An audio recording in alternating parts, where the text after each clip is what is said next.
यो आइपिओ चाहिँ तपाईँहरूले जसरी पनि भर्नै पर्छ है, छुटाउनु चाहिँ नहोला। जसरी भए पनि यो आइपिओ तपाईँहरूले भर्नुपर्ने हुन्छ। भिडियो हेर्नुभएको सबैजनालाई के भन्न चाहन्छु भने यो आइपिओ तपाईँले भर्नुपर्ने हुन्छ।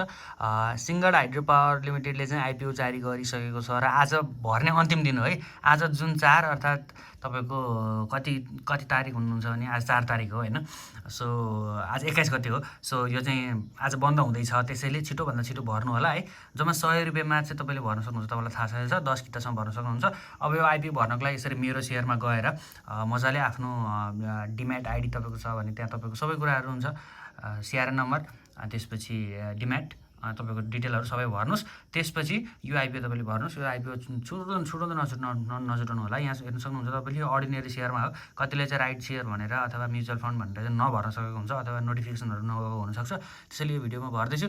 तपाईँले अब बढीमा 20,000 कितासम्म पनि भर्न सक्नुहुन्छ। अब तपाईँको इच्छा पैसा छ भने हाल्नुहोस् होइन। तर यो ओभर सब्सक्राइब भइसकेको छ है। धेरैजनाले यसलाई हेरेर पहिले ओभर सब्सक्राइब भइसकेको छ।